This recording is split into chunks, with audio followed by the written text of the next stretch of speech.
Hello again, VC. Uncle Roddus back with another video of vinyl finds, recent finds. It's been a hugely busy month for me this year, for the start of the year, pretty much keeping up with a record a day arriving, not every day, but I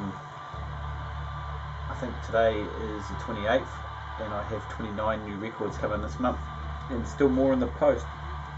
Probably have enough for another video in a week or two. A week, less than a week, but 2, 3, 4 in the post, 5 in the post, something like that. Anyway, okay, so my lovely wife went to Wellington for a weekend, last weekend, for the weekend, and kindly offered to buy me a couple of records. There are some pretty good record shops in Wellington, none of which I have managed to ever get to see yet. So I haven't been to Wellington for quite a long time, and so I got on the websites and had a look at their pages, because it's difficult for my wife to know what to buy me without me specifically telling her. She's not really familiar with the sort of things that I listen to and like that much. So I found a couple of records that were interesting. One that I've been looking to get for a while, or thinking about for a reasonable while, which I noticed they had, and it had been on my want list. This doesn't tell you a lot, but this is a guy called Fizz and Rob Thorn. The album is called Clear Stones. It was released last year. Fizz is a electronic soundscape sort of artist who has some other recordings out, and I had heard his stuff on Chris Walker's podcast, New Zealand Music Counting the Beat podcast, as I do so often. And to be honest, the first song I heard off the previous album that Fizz did to this, I wasn't totally enamored with, but Chris played something off this. He really rated this album and played something off this on his end of year show and maybe earlier, and I was reasonably impressed, so I picked it up. And it is absolutely fantastic record. It isn't particularly musical, it is more soundscape noises, electronic. Rob Thorn plays a Maori instrument, the name of which I can't actually tell you. There's not a lot of information. Tauma Pora or something, I think it's called, from memory. It doesn't actually tell you much on here. Anyway, so it's an instrument that you sort of whir around and it makes this kind of haunting noise. It's pretty cool. There's another New Zealand artist who has done a record involved with that sort of thing that I have on vinyl as well. So really pleased to get that. And while I was perusing the website of the particular record shop that these came from, I came across a record that they had was unfamiliar with, but it looked interesting, and managed to find it on Bandcamp. And there were still copies available on Bandcamp, but they actually had it for a lot cheaper in the shop. And this is it here. It's Spartacus R, released on Loop Recordings back in 2011, roundabout. Recorded in 2011, not sure of the release date. This is a limited edition of 150, numbered 172, hand numbered. It's got the old outside fold-in covers, which is pretty cool, and actually you can see they don't line up particularly well, which I think because the guys have actually all folded them up themselves. Although it's a Loop, associated with Loop Recordings, it's actually self-released, but they did release it on CD. This is musically, it's kind of like a hybrid surf instrumental, not instrumental, they're a vocal, sorry. For New Zealand people who are familiar, to me it's like a cross between the Manta Rays and the Nudge. I'm sure that you guys will appreciate that. So that's a pretty good combination actually, and I've enjoyed this album quite a lot. So yeah, good pickup. Did pick it up fairly cheap, and it does have some marks on it, unfortunately. It was listed as brand new. So yesterday I had some appointments in the city and some chores in the city, being Saturday, and so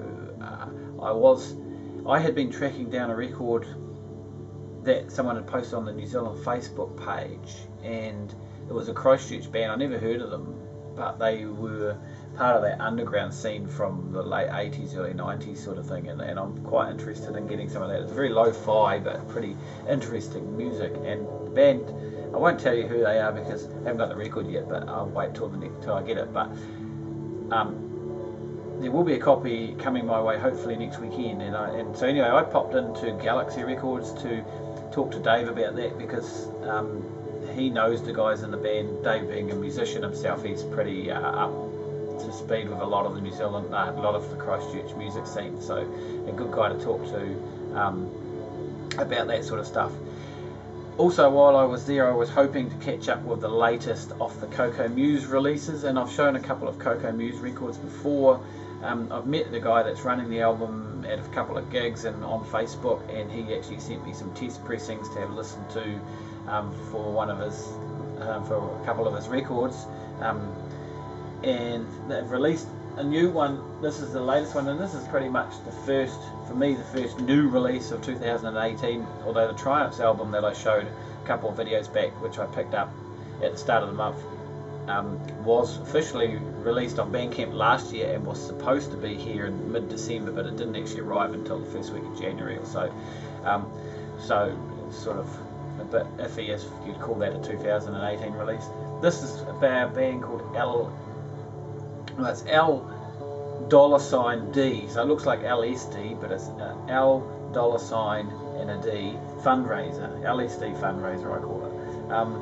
And these, as you can hear, it's just playing in the background. It's basically sonic art. It's just one long piece on each side.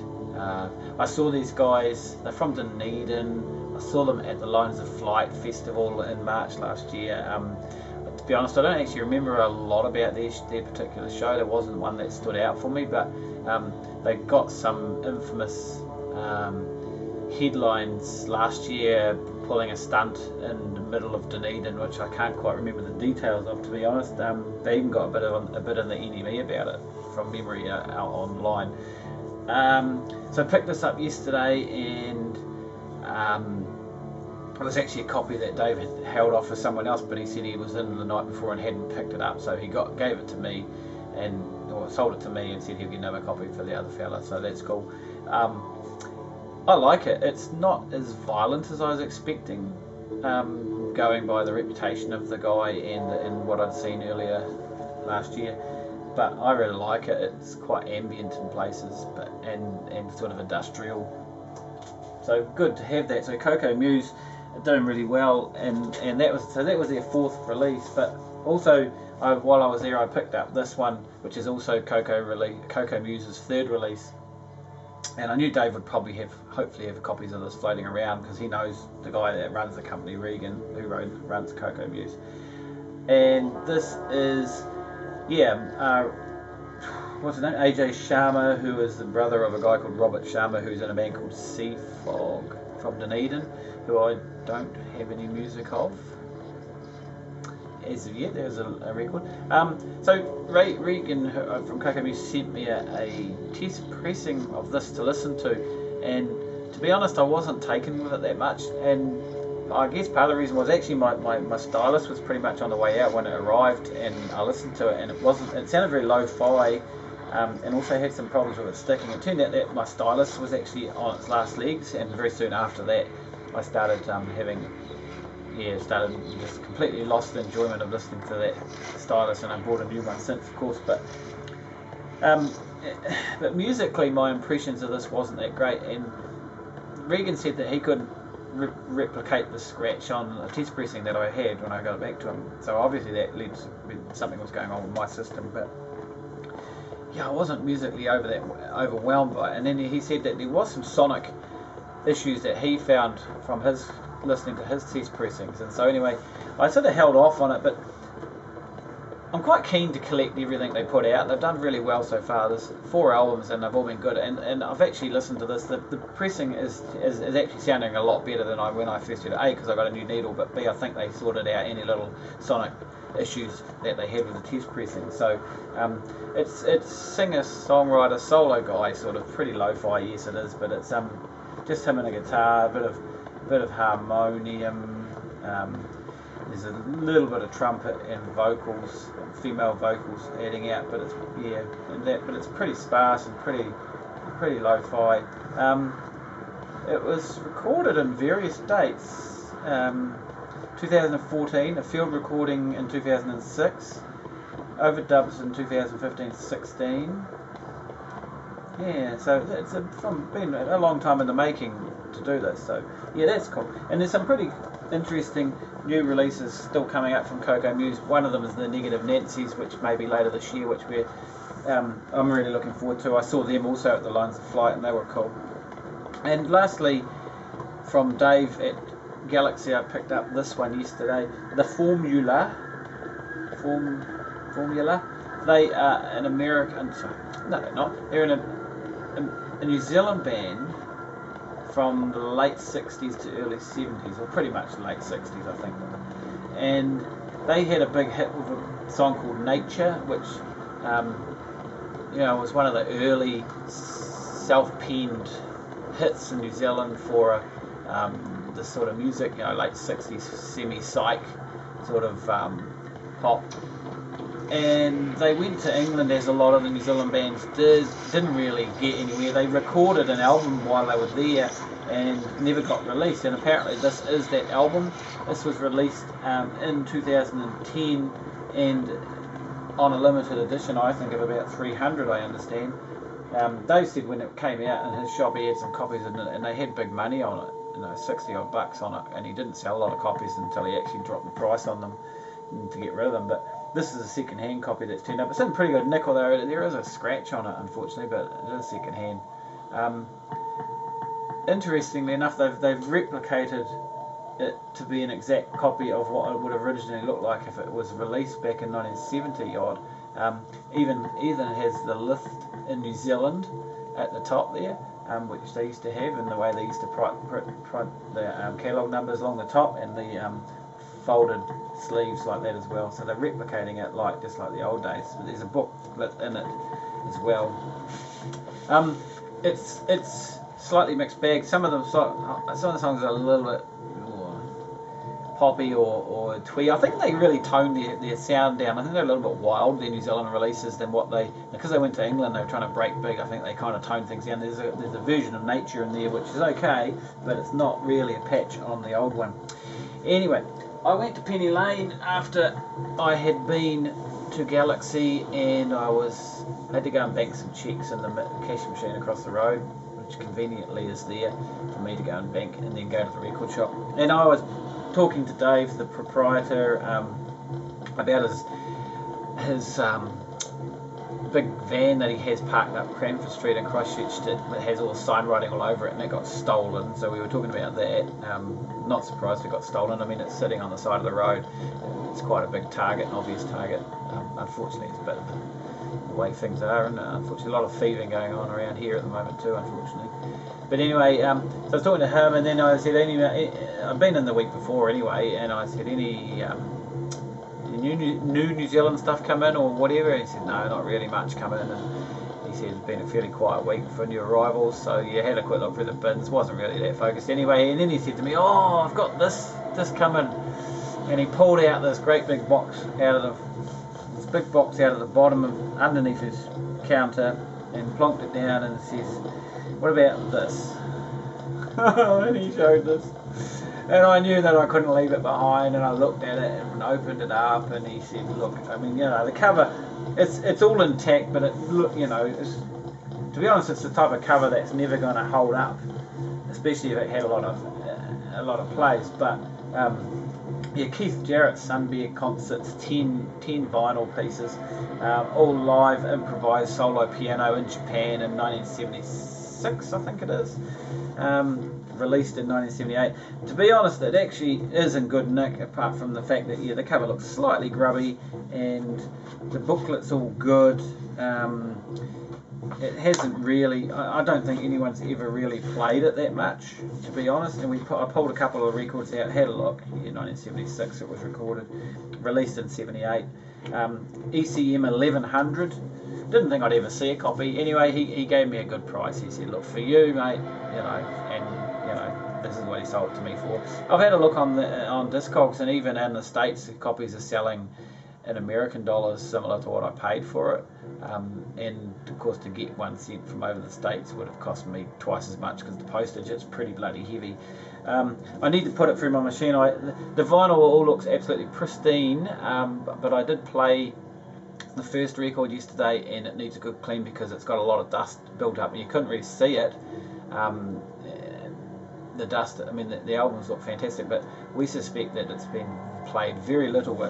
It's actually quite hard getting the records out of the sleeves because they've been in there for so long and not been pulled out that they kind of stuck to the inside of the sleeves. So yeah, I was really rapt to get that. I mean, I'm collecting ECMs and I've got some of his other solo stuff. Of course, got the Clon concert, not on vinyl, on CD, and I have the other little box set that I have seen around on vinyl, but I haven't got around to buying because again I have it on CD. So I'll get that through the machine and clean it up, and hopefully, because there was a bit of crackle on it, I put it on the headphones, but like I say, by the time I finished playing a side, there was that much dust on my needle that it sounded like shit, and once I get it through the machine and clean it up, I'm sure it'll sound pretty cool.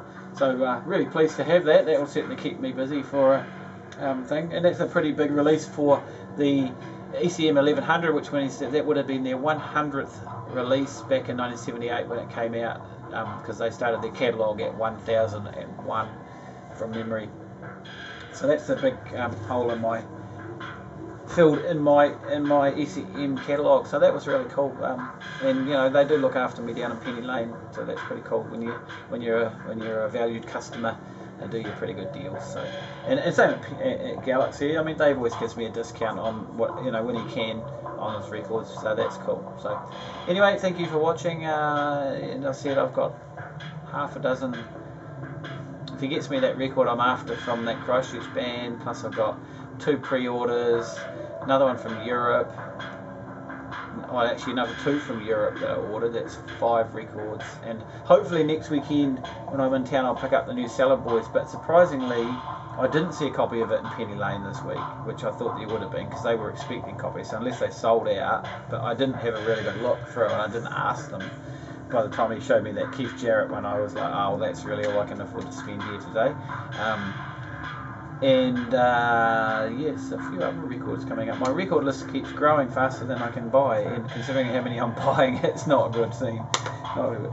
Never mind, there's the joys of being vinyl addicts. So, yep, we'll catch you all again next time. Cheers.